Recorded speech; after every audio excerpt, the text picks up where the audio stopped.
Pertemuan antara Ahok dengan Anies di Balai Kota Jakarta pada 31 Desember 2024 lalu membuka berbagai macam kemungkinan tafsiran terkait dengan apa yang sedang mereka siapkan.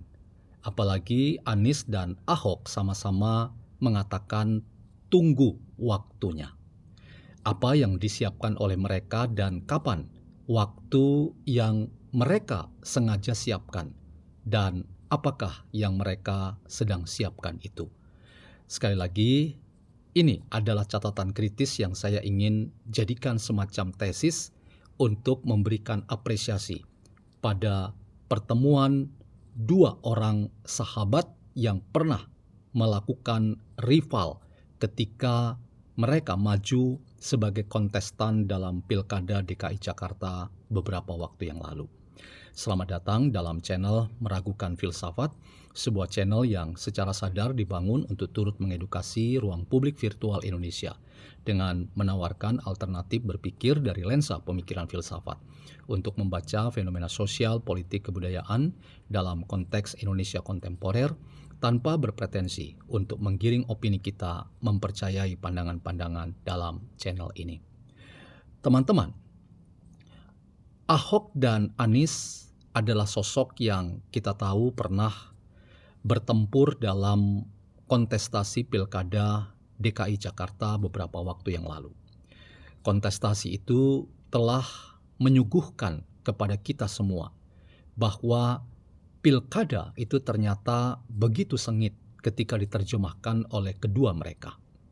Berbagai macam serangan terhadap masing-masing kelompok dan kontestan diarahkan untuk melemahkan dan mendemigrasi lawan-lawan mereka masing-masing. Bahkan kemudian kita tahu bagaimana Ahok kemudian tersandera dengan persoalan ia dituduh dan dianggap sebagai aktor politik yang telah melakukan penistaan agama.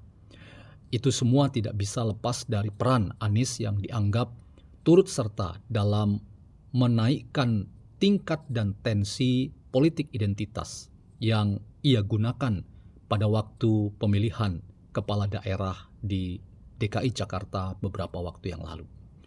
Tetapi teman-teman, kesan itu tidak kita lihat ketika keduanya sebagai para mantan Gubernur DKI Jakarta hadir dalam perayaan 500 tahun Kota Jakarta. Keduanya bahkan terlihat sangat mesra dan menunjukkan bahwa keduanya bagaikan seorang atau dua orang teman yang sudah lama tidak bertemu dan kini bertemu, dan luar biasa mereka hendak memberi kesan bahwa keduanya saling merindu dan ada banyak hal yang mereka nampaknya sedang percakapkan.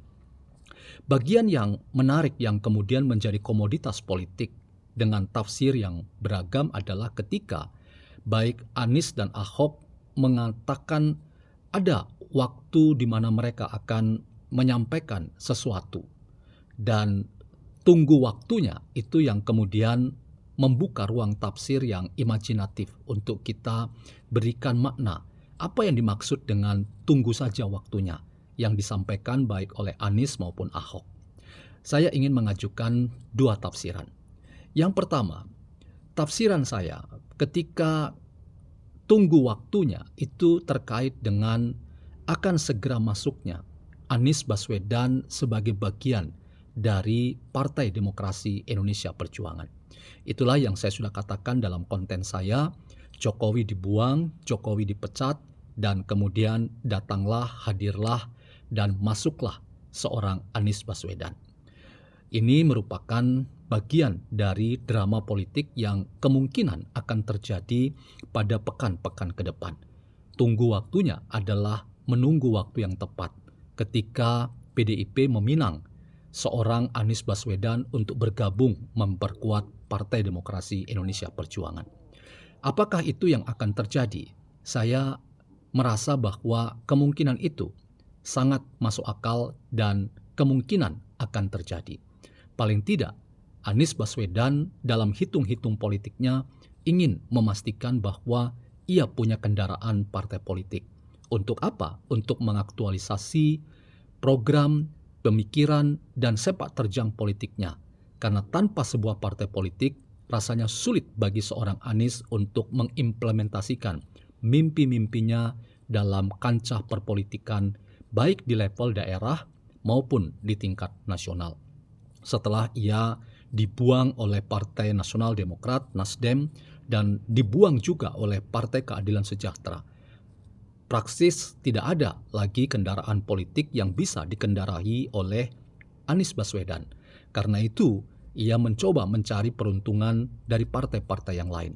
Dan nampaknya PDIP adalah partai yang paling mungkin menerima seorang Anies Baswedan untuk melabuhkan segala pikiran dan sepak terjang politik seorang Anies Baswedan. Apalagi kemudian ada semacam target-target masa depan yang ingin dilakukan oleh Anies bersama dengan PDIP. Antara lain adalah dengan menggandengkan Anies bersama Puan Maharani. Entah Anies sebagai presiden atau Puan Maharani sebagai presiden, atau sebaliknya, Puan sebagai presiden dan Anies sebagai wakil presiden. Calon-calon yang dipikirkan sebagai bagian dari apa yang sedang disiapkan oleh PDIP itu sangat mungkin itu bisa diwujudkan pada waktu-waktu mendatang ketika Anies Baswedan sudah punya kendaraan partai politik seperti PDIP. Kemungkinan yang kedua adalah teman-teman, ketika kita hendak memaknai pernyataan kedua tokoh ini, tunggu saja waktunya. Maka kita akan tertolong ketika pada Kamis 2 Januari 2025 yang lalu, Mahkamah Konstitusi telah memutuskan untuk membatalkan, menganulir, dan menghapus presidential threshold atau ambang batas presiden sebagai hal yang sangat menciderai konstitusi.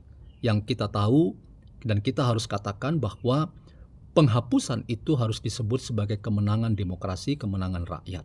Sekaligus memberikan sinyal penting bahwa semua partai politik punya kesempatan yang sama. Karena apa?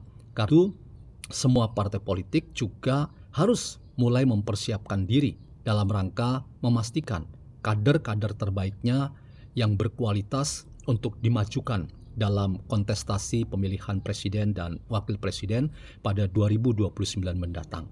Dan ada kemungkinan bahwa figur seorang Anies Baswedan bersama dengan Basuki Cahayapurnama atau Ahok punya kans dan kesempatan untuk dimajukan oleh PDIP. Apakah Puan bersama dengan Anies, ataukah Puan bersama dengan Ahok, ataukah Ahok bersama dengan Anies? Kita belum tahu apa yang akan terjadi ke depan. Tetapi paling tidak kita mendapatkan data-data yang bisa kita berikan tafsiran bahwa waktu yang tepat itu adalah kemungkinan bahwa Anies Baswedan akan dinyatakan bergabung dan menyatakan diri bergabung bersama dengan Partai Demokrasi Indonesia Perjuangan, dan sekaligus juga memberi pesan bahwa Anies Baswedan siap untuk dicalonkan baik sebagai presiden atau wakil presiden bersama dengan Puan Maharani atau bersama dengan Ahok untuk maju dalam kontestasi pemilihan presiden dan wakil presiden tahun 2029 mendatang. Waktu yang akan memperlihatkan kepada kita. Tetapi itulah politik, teman-teman. Dalam politik tidak ada teman yang abadi, yang ada adalah kepentingan yang abadi. Dulu orang bisa berkonflik dalam politik, tetapi ketika hari ini di Balai Kota kita melihat seorang Anies dan Ahok bisa mesra dan bercengkrama seperti dua sahabat yang lama tidak bertemu. Itulah realitas politik kita hari ini. Kita tunggu waktunya apa yang akan dipersiapkan oleh keduanya.